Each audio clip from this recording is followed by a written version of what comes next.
حسبنا الله ونعم الوكيل نعم Assalamualaikum warahmatullahi wabarakatuh. Bismillahirrahmanirrahim. Hadratin Nabi Mustafa Muhammadin sallallahu alaihi wasallam. Al-Fatihah. A'udzu billahi minasy syaithanir rajim. Bismillahirrahmanirrahim. Alhamdulillahi rabbil alamin arrahmanir rahim maliki yaumiddin. Iyyaka na'budu wa iyyaka nasta'in. Ihdinas siratal mustaqim. Siratal ladzina an'amta 'alaihim ghairil maghdubi 'alaihim waladdallin. Wa khususan Syekh Zulhijjah.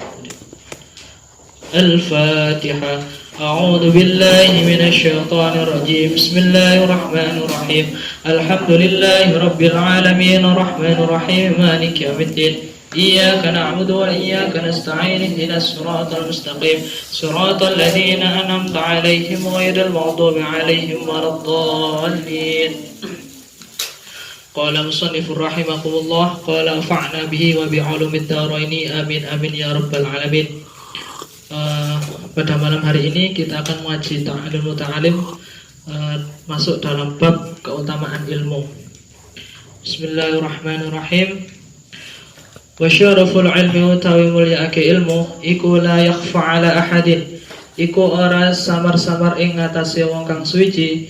Idhuwa mukhtasu krana utawi ilmu iku mukhtasun bil insani, iku den tertu utawi tertentemuake kelawan sifat mensifat lianna kronos tuhuni ingsun al khisali saking nyabehe perkara siwakil ilmi kang sakliyane ilmi yashtariku fiha iku sekumpulane ing dalem ing ilmu al insani sapa manungsa wasairul hayawan lan sekirani pira-pira hayawan wabihi lan kelawan ilmu adharullah martalaake sapa Allahu Allah fadla Adam alaihi ing utawi Nabi Adam alaihi ing atase salat wassalam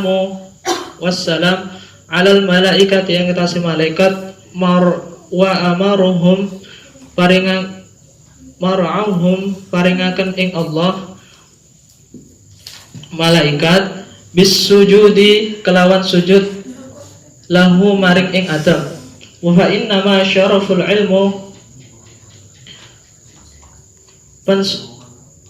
pantese ing mulyaake ilmu apa ilmu likaunihi wasilatuhu krana ana ing ilmu iku wasilatan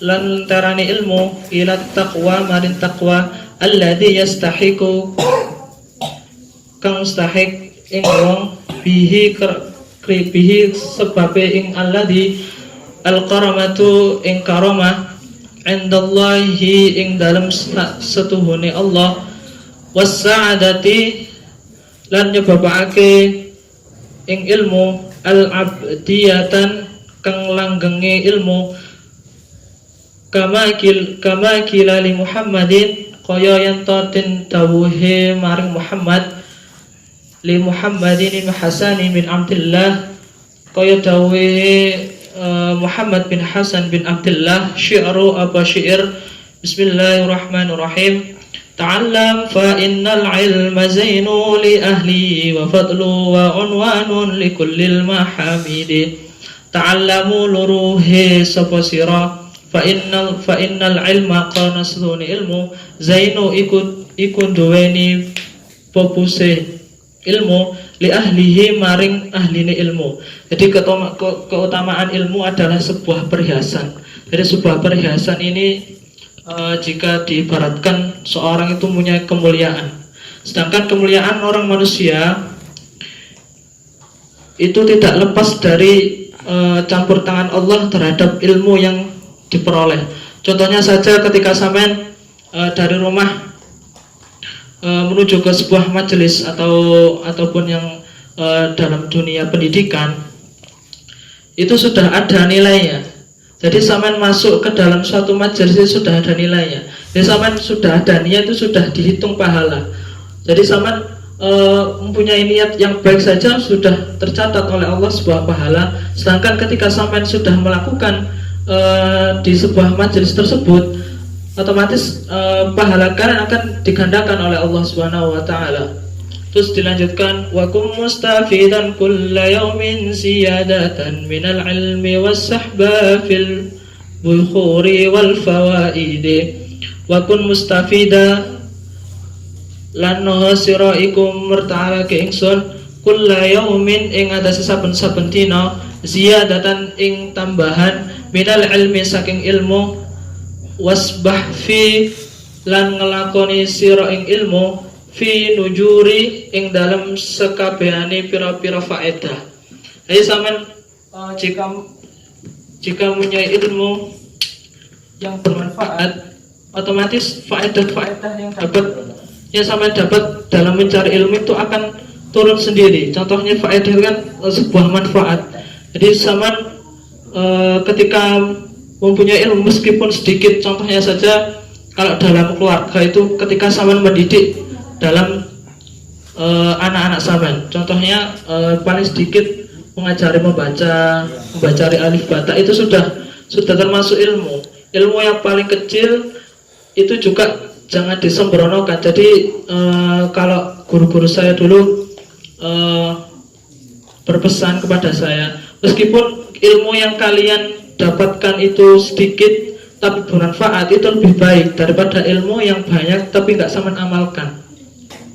Jadi ilmu apapun, sekecil apapun itu, kalau orang yang nggak mau tahu itu, kasih saja ilmu tersebut. Nanti jika ilmu itu sudah digunakan oleh orang yang nggak mengetahui ilmu itu, pasti juga akan mengalir barokah ilmunya tersebut. Jadi sampean nggak usah khawatir jika ngasih ilmu itu aku gak diwehi opo, gak diwehi duit, gak diwehi opo. Terus sampean nggak perlu mengharap itu. Yang sampean harap itu ridhonya Allah itu saja. Jadi ketika sampean sudah menyampaikan ilmu ke suatu teman atau tetangga atau anak atau saudara, sampean nggak usah mengharap-harap imbalan.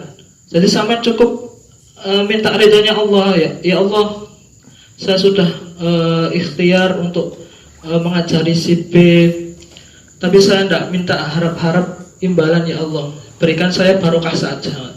Jadi sampean pokoknya ilmu itu yang sampean harapkan ku ridho, barokah, manfaat. Oleh ridho toko Allah, bagaimanapun sampean di dalam sebuah majelis apapun, sampean pasti dihormati. Tapi kalau nggak ada ridho atau manfaat, sampean akan dikucilkan, akan kurang dihormati. Dalam hal ini bisa dicontohkan dalam kegiatan sehari-hari. Misalnya saja kalau di kelas itu kan ada orang yang berprestasi sama orang yang biasa-biasa.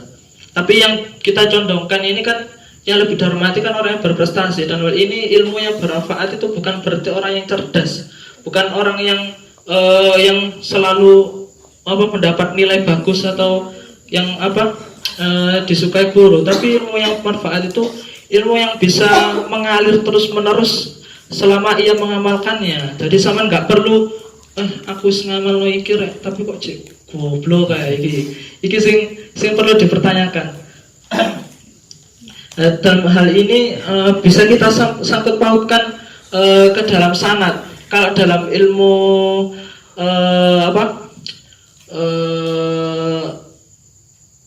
fikih ataupun taklim yang kita bahas ini ada sanadnya.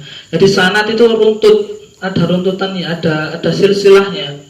Tapi kalau sampean mempelajari sebuah ilmu tanpa sanad, nanti nggak ada yang bertanggung jawab. Misalnya sampean sudah mempelajari ilmu Quran ya, mempelajari ilmu Quran sudah bertahun-tahun, alif bata, terus marang sampean jujuk Al-Quran, terus di Al-Quran toko juz 1 ono sing salah. Lah iki yang dipertanyakan. Arek iki dhisik ngajine toko tajwid, toko Iqra, toko yang doa, ta langsung jujuk Al-Quran. Jadi kita ada sanadnya terlebih dahulu. Jadi nggak langsung naik langsung ke Al-Quran, nggak boleh. Kecuali zaman-zaman dahulu seperti Sunan Derajat. Nah, Sunan Derajat ini sebelum diakui oleh Sunan Ampel menjadi adiknya itu kan beliau langsung sebelum diakui itu kan beliau langsung disuruh untuk menghafal Al-Quran tanpa seorang guru. Tapi dalam sisi metafisika ataupun tauhid, sebenarnya kalau para wali itu ada yang bergurui, cuma mereka nggak mengetahui siapa gurunya itu. Jadi hal ini jika dalam dianalogikan ke logika juga nggak bisa. Terus hadis yang menjelaskan tentang ilmu. Man salaka tariqa yaltamisu ilma sahalallahu lahu tariqa ilal jannah. Barang siapa yang menempuh jalan untuk mencari ilmu, maka Allah akan memudahkan baginya ke jalan surga. Jadi saman mencari ilmu itu nggak perlu jauh-jauh, cuma cukup sekitar saman aja. Jadi saman nggak perlu sampai ke mana luar kota. Cuma kita anjurkan dalam kitab taklim ini, kalau bisa memang yang jauh. Jadi sebab jauhnya tersebut ada kebarokahan sampai untuk mencari ilmu. Nah, sampai contoh saja untuk mencari ilmu, kalau lebih dekat itu memang kalau anak sekarang memang lebih condong kepada kemalasan. Jadi sifat keselanun ini lebih utama ketimbang sifat terbukanya semangatnya dalam mencari ilmu. Karena kemalasan, wah iki cedek rek, wah aku dilungkas toko. Padahal enggak seperti itu. Kalau orang dulu, kalau orang pesantren itu santri sama ustadznya itu duluan santrinya ketimbang ustadznya. Makanya ini kalau bisa kita contohkan dalam sehari-hari, bisa kita implementasikan bahwasannya untuk mencari ilmu itu ada sebabnya, ada musababnya. Karena dalam mencari ilmu, kalau kita menunggu guru itu kurang pantas, terus kurang mengajeni, cara Jawa nih, kurang mengajeni. Bahwasannya kalau kita mencari ilmu, kemudian kita sudah menata diri, menata niat, terus kalau zaman dulu nih, kalau saya di pesantren itu ada makanan sama air. Nah, ini kalau sudah selesai pasti rebutan, karena ini menjadi sumber barokahnya ilmu. Meskipun sampai goblok model biye, tapi insya Allah sampai tawaduk terhadap guru tersebut dan mencintai, otomatis sampai juga akan secara ghaib itu kan ilmu itu tersebut mengalir ke dalam sampean tanpa kesadaran sampean sendiri. Tapi orang sekarang sama ilmu itu kurang bersahabat. Jadi kalau ketemu ilmu ini, wah susahnya minta ampun gitu ya. Tapi kalau sampean bisa mencermati, sampean jangan mencintai ilmunya dulu, cintailah guru sampean dhisik. Jadi sing sampean utamane ku gurune sik ae, aja ilmune sik. Lek sampean nyenengi gurune sik, otomatis sampean juga akan mencintai ilmunya. Lek sampean mengutamakan ilmunya tanpa mengutamakan gurunya, otomatis sampean ini juga akan ketika selesai akan juga lupa kepada gurunya. Tapi ketika sampean mencintai guru sampean, pasti sampean akan runtutan ilmunya itu juga akan katut kesampaian. Contohnya sekarang para remaja sekarang kan terutama di SMK ya, SMK atau SMA, ya kalau utamanya kalau guru yang galak ataupun yang kurang disukai itu memang ditentang. Tapi hal ini jangan seperti itu guru. Jadi meskipun guru sampean usah elek-elek piye, sa jahat-jahat, tetap sampean aja ini, sampean tawadui. Jangan sampean tentang. Meskipun sampean nggak suka dan pelajaran, pokoknya sampean tawadu. Terus di sisi lain juga ketika sampean sesudah mempelajari pelajaran beliau, sampean tawasuli guru sampean niku. Sampean tawasuli. Ini menjadi ajaran pondok terdahulu, karena memfatihai salah satu guru itu juga akan menyalurkan ilmu sampean tanpa kesadaran sampean, ilmu tersebut akan masuk ke dalam sampean. Terus lagi dalam mencari ilmu Yang pertama adalah yang sampean perlu ketahui dalam sebuah syariat itu adalah fikih.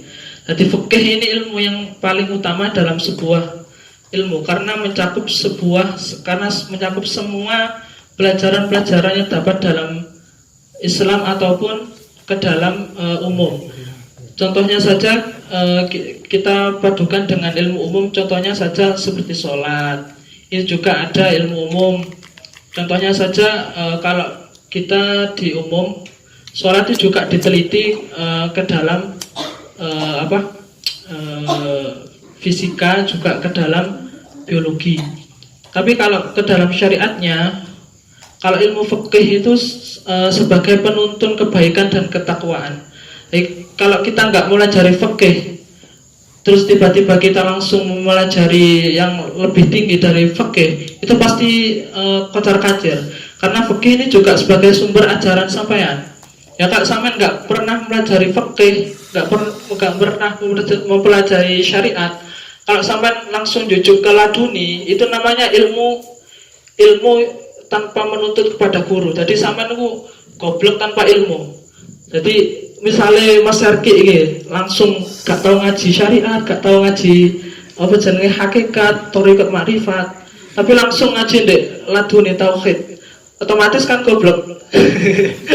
Otomatis kan goblok ya.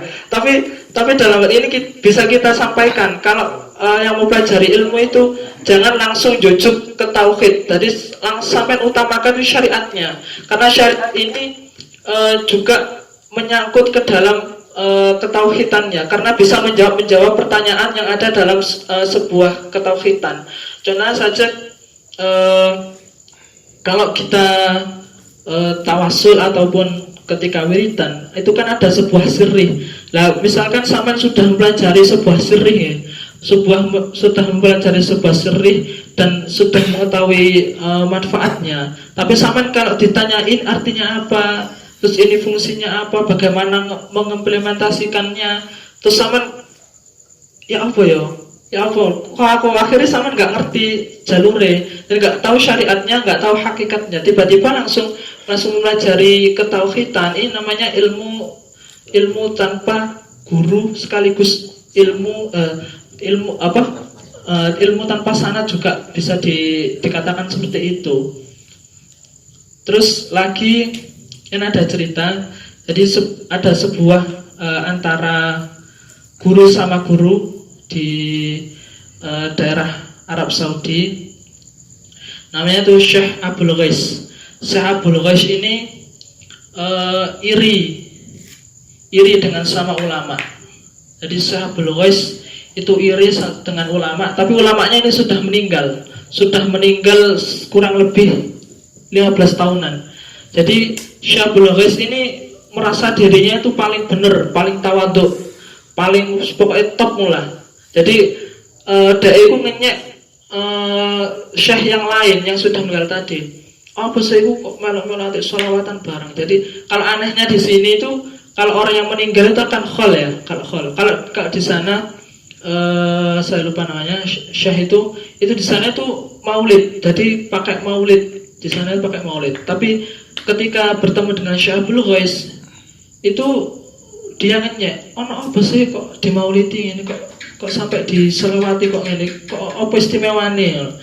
Lah ini terus langsung didengar oleh pihak keluarga. Akhirnya pihak keluarga tersebut itu kurang setuju dengan pendapatnya. Akhirnya suatu hari Syekh Abdul Ghais itu makan ikan laut. Lah ikan laut itu tanpa sadar itu durinya itu masuk ke tenggorokan. Akhirnya darah lehernya sini itu membengkak besar. Akhirnya diobati kemana-mana kok nggak bisa. Terus akhirnya ada suatu hal yang mengingatkan Syekh Abdul Ghais itu agar datang takziah ke makamnya Syekh tersebut. Ya Syekh, aku tobat. Akhirnya itu duri yang ada di tenggorokannya itu keluar. Ketika dia baca Yasin itu di tengah-tengah Yasin itu keluar durinya. Akhirnya sedikit, akhirnya kempes. Akhirnya orang tersebut mengakui kesalahannya, bahwasannya menghina sama ulama, meskipun ulama tersebut kesehariannya mengamalkan ilmu-ilmu kecil, jangan diremehkan. Sebab ilmu-ilmu kecil tersebut juga dapat menjadikan sampean menuju jalannya Allah, yaitu jalan surga.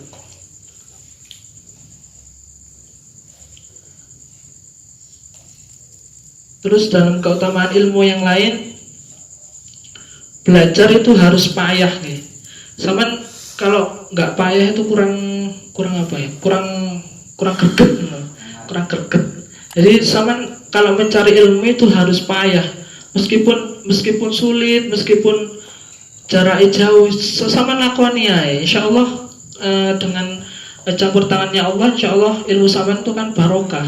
Jadi saman mengharapkan jawaban, tapi sama nggak gelem belajar, itu otomatis sama juga nggak akan pinter. Jadi jaga no koncone. Tapi hal ini juga bisa sampai prinsipkan dalam sehari-hari, bahwasannya saya ini sudah berumur, sudah cukup dewasa, tapi saya kok masih malas. Jadi sampean harus ngobrak-ngobrak ya Allah. Kalau kepingin menuntut ilmu, kepingin tolabul ilmi, jangan paringi kula ilmu kang barokah manfaat. Sampean ketika sholat, sampean itu minta juga nang Allah. Sampean mintakan dikuatkan batinnya, dikuatkan fisiknya, dikuatkan badannya untuk mencari ilmu. Sampean malas-malasan dola ilmu, gimana ke depan sampean untuk membimbing orang lain ataupun diri dan keluarga sampean. Yang di sisi lain, ketika saat mencari ilmu, jangan ada rasa tawaduk yang berlebihan. Kalau dalam kitab Al-Hikam karya Ibnu Athaillah, man asbata li nafsihi tawaddu'an fahuwa al-mutakabbiru haqqan. Man asbata li nafsihi, barang siapa yang merasa bahwa dirinya tawaduk, fahuwa al-mutakabbiru, maka dia adalah orang yang takabur. Jadi saman kalau mencari ilmu, kalau sudah benar mencari ilmu, contoh saja ketika saman dalam keluarga, misalkan Mas Putra, Mas Arki, Mas Putra ini Mas Arki adik, lek Mas Arki ini dek pacare ku kewalem ngono, tapi lek Mas Putra, lapo sih Mas, saman ku gak ono ujek ngene ya, kan lo betul dhewe saya gak oleh ngono iku. Jadi ada kata bermuka dua. Jadi saman ketika di orang lain itu baik, ketika di dalam keluarga itu jelek. Jadi saman ini sudah belajar ilmu, tapi ilmu saman praktekkan ke dalam keluarga, dalam sikap keseharian saman. Jadi nggak boleh seperti ini. Bermuka dua itu juga kalau di fikihnya itu juga orang yang berdosa besar. Jadi kalau dalam keseharian, hal ini jangan sampai praktekkan, karena juga berdampak dalam kondisi psikis juga pikiran orang lain. Soalnya tanpa sampean sadari juga melukai hati orang sing sampean ngomongi kumang.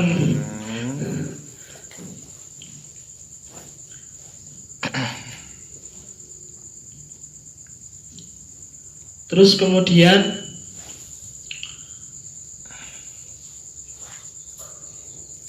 la yatlibul ilma min yatlibu bil ghairil wal ghani li kulli yatlibul ilmi ma yatlibuhu biddal wal faqir. Tidak mencari ilmu yang mencarinya dengan kemuliaan dan kekayaan, tapi dialah mencarinya dengan kehinaan dan kefakiran. Jadi sampean mencari ilmu itu yang pertama itu yang sampean siapkan niat yang utama, niat, terus kemudian itu ada dana. Jadi dana ini yang menyalurkan sampai tertujunya sebuah kemuliaan ilmu. Tapi orang sekarang itu yang diutamakan dalam sebuah pendidikan itu uang, bukan ilmunya. Kalau ulama dahulu itu kan yang lebih utama adalah ilmunya, bukan uangnya. Tapi kalau zamannya Syekh Nawawi Al-Bantani ketika mencari ilmu di Mekah, itu beliau itu yang diutamakan itu ilmunya. Jadi setiap hari itu beliau itu mencari uang demi ilmu. Tapi orang sekarang enggak, mengorbankan ilmu demi uang. Nah, bedanya ini. Jadi kalau orang dahulu itu mendahulukan ilmunya dulu. Jadi mengorbankan uang demi ilmu. Tapi kalau sekarang mengorbankan ilmu demi uang. Nah ini sama-sama juga dalam prioritas guru sekaligus ulama.